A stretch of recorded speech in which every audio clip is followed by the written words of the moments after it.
aí, gente, tudo bem com vocês? Bem-vindos ao meu canal, eu sou o Gabriel e hoje nós vamos falar de um assunto bem polêmico. Vira e mexe nos comentários aqui, eu percebo que vocês sempre estão discutindo sobre um tópico que eu nunca trouxe diretamente num vídeo, que é a questão da atemporalidade dos álbuns, ou melhor dizendo, o que faz um álbum envelhecer bem ou mal. É claro que essa discussão tem um lado bem subjetivo e que é muito baseado no que a pessoa está sentindo, as opiniões pessoais dela, o momento que ela estava vivendo quando ela ouviu aquela obra, enfim, tem esse lado. E isso é a parte mais rasa, no final das contas, dessa discussão.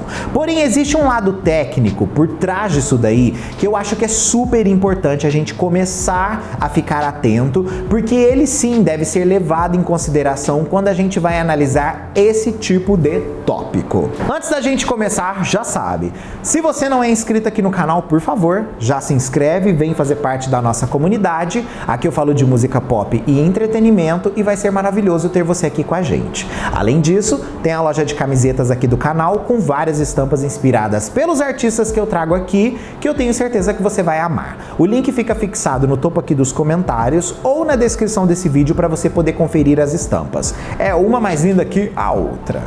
Bom, eu acho que a gente tem que começar falando de técnicas de produção musical a princípio, porque sem dúvida é o que mais faz diferença quando a gente vai analisar toda essa questão da atemporalidade de uma obra musical pop. Os avanços da tecnologia e principalmente da gravação e produção fazem com que álbuns mais antigos pareçam sim desatualizados. Se um álbum depende fortemente de tendências e técnicas que eram populares na época de seu lançamento, mas que desde então caíram em desuso, ele pode não resistir ao tempo. Isso daí, gente, me trouxe dois projetos em mente que eu acho que é importantíssimo a gente discutir essa questão, que é, obviamente, o Hard Candy, da Madonna, lançado lá em 2008, assim também como o Memoirs of an Imperfect Angel, de 2009, da Mariah Carey.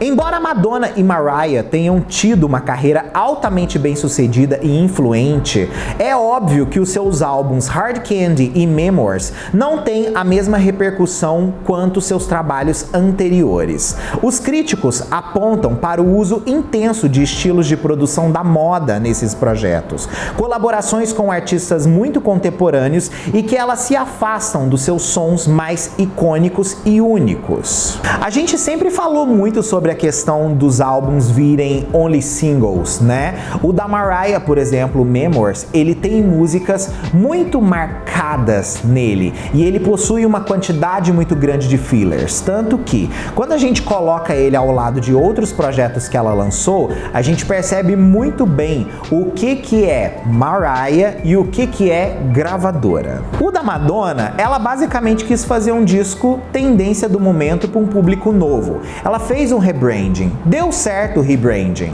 né? Mas quando a gente coloca aquele álbum ao lado de outros e dá a temporalidade que cada projeto adquiriu ao longo do tempo, a gente percebe que as técnicas de produção envolvidas ali mataram o álbum. Temas e letras também caem nessa questão, principalmente quando elas são relevantes em uma determinada época, um período específico, que acaba perdendo impacto à medida que os valores e as perspectivas sociais evoluem. Se as letras de álbuns estiverem muito ligadas a um determinado contexto cultural, elas acabam desconectadas da realidade e desatualizadas. Aqui eu quero trazer, por exemplo, né, alguns álbuns do movimento do crunk, como o próprio álbum da Ciara, Goodies, que é um álbum extremamente interessante, mas que, tanto liricamente falando quanto sonoramente falando, ele caiu nessa questão aí também. Ele perdeu a temporalidade, né? Muitas vezes a gente percebe que o público pergunta: nossa, mas o que aconteceu com a Ciara?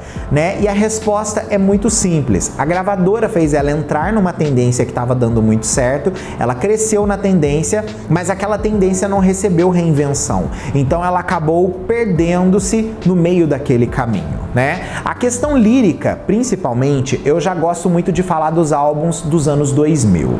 Aqui trago tanto o Oops, I Did It Again, da Britney Spears, quanto Baby One More Time e o Millennial, dos Backstreet Boys. Os temas por trás desses álbuns giram em torno do romance adolescente e uma inocência lúdica que a geração de hoje não possui. Hoje em dia, as pessoas falam muito de saúde mental nas músicas, coisa que naquela época a gente contava no dedo os artistas que tinham a ideia de levar essa discussão à frente. Não era tendência esse tipo de coisa. As pessoas não possuíam essa cultura para entender a importância disso. Isso fica muito óbvio quando a gente coloca, por exemplo, uma pessoa dessa geração para ouvir músicas da nossa geração. Elas não se conectam àquilo. Por quê? Porque as narrativas são de uma outra realidade. Por mais que esses álbuns que nós citamos aqui, eles influenciem de certa forma a criação de outros projetos no futuro, ainda assim, gente, não é a mesma coisa. Pega como exemplo o último single da Ariana Grande, Yes and, com Vogue, da Madonna.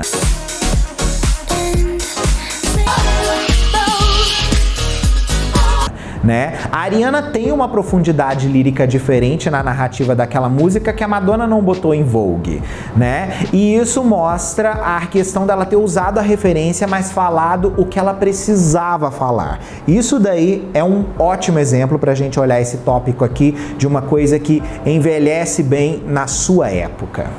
As inovações e as experimentações também caem aqui. Embora um álbum possa ser inovativo no momento do seu lançamento, por muitas vezes os elementos podem polarizar os ouvintes e, como resultado, não envelhece bem. O que pode ter sido percebido como vanguardista uma época acabou sendo somente para aquela geração e acaba soando clichê e exagerado no futuro. Um álbum que eu acho que define muito bem essa questão é o American Life, da Madonna, né? Ele tem discussões sociais extremamente pertinentes e o som dele realmente foi feito para soar vanguardista. E naquela época, 2003, né, o som era vanguardista sim. Só que quando a gente analisa a longo prazo, ele não é bom. O álbum mergulha em temas políticos, sociais e experimentam influências eletrônicas e no folk. Porém, ele recebe críticas mistas e os seus temas controversos parecem ter contribuído muito pouco com o que Madonna já havia feito no passado no aspecto de narrativas. O art pop da Lady Gaga também pode ser colocado aqui. Por mais que muita gente acredite que ele seja um álbum à frente do tempo dele, ele ainda assim possui certas coisas que são muito datadas da época dele. O disco foi vendido como vanguardista e principalmente ousado e experimental. Ele recebeu sim críticas positivas por inovação, mas ele não teve o mesmo sucesso comercial dos trabalhos anteriores da Gaga. Alguns críticos argumentam que a sua natureza ambiciosa demais acabou fazendo com que o público acreditasse que ele fosse uma coisa maior do que de fato ele foi. A apropriação cultural e a insensibilidade por trás de alguns projetos também contribuem muito para eles morrerem na praia. Se um álbum contém elementos que agora são considerados culturalmente insensíveis ou inapropriados, eles acabam envelhecendo pessimamente no contexto das mudanças sociais. A consciência das questões sociais e da sensibilidade cultural aumentou com o passar dos anos e os álbuns que desconsideram essas questões acabam enfrentando críticas anacrônicas. E o álbum da Gwen Stefani, Love Angel Music Baby, entra muito bem nesse contexto, né? Por mais que ele seja um álbum pop que possui canções muito icônicas e que de fato transformaram a carreira solo da Gwen Stefani em um grande momento na indústria, também ela sempre foi muito criticada por ela ter trago essa proposta da ideia visual das garotas Harajuku, né? Onde muitos dizem que ela fez isso só por fins estéticos para poder elevar a cara do trabalho. Inclusive na própria divulgação do álbum, ela coloca as japonesas em volta dela, né? E, enfim, até hoje é foco de discussão isso daí, o povo não acha de bom tom. técnicas de produção muito inovadoras acabam sendo super polidas no futuro. Por um lado, isso daí faz com que o álbum depois soe com uma qualidade baixa de produção e que acaba tendo uma resistência para viver ao longo dos anos. Aqui eu tenho uma opinião polêmica, porque eu acredito sim que o disco Believe da Cher caia nessa questão aqui. Ao mesmo tempo que ele trouxe o uso do autotune, que foi algo revolucionário esteticamente e vocalmente para a indústria da música, né?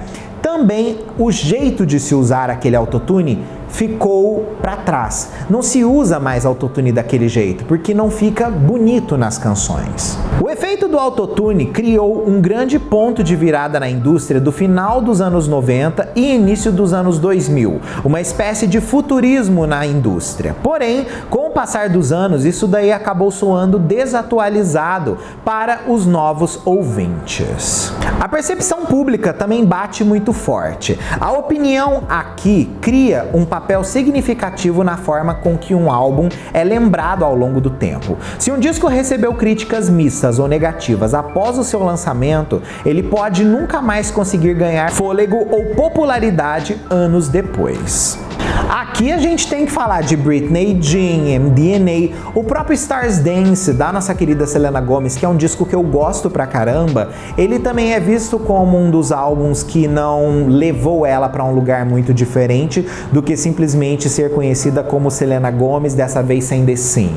A ideia desses projetos de criar narrativas que soavam pessoais, de rebranding, de um novo momento na carreira desses artistas, acabaram não deixando os fãs muito entusiasmados, né? Muita gente acredita que esses projetos foram tentativas de fazer as artistas palatáveis para uma geração que de fato não se importava com essas artistas. E isso daí acabou fazendo com que esses trabalhos soem meio que obscuros no meio da carreira daquelas artistas. É importante observar que álbuns podem também se tornar clássicos por capturarem um elemento principal de um determinado momento da indústria, mas que isso daí pode ser uma faca de dois gumes. Ele pode nunca mais influenciar ninguém e ficar datado àquela época, mesmo sendo um álbum bom, ao mesmo tempo que ele pode se tornar extremamente influente e ser referenciado durante anos na indústria fonográfica.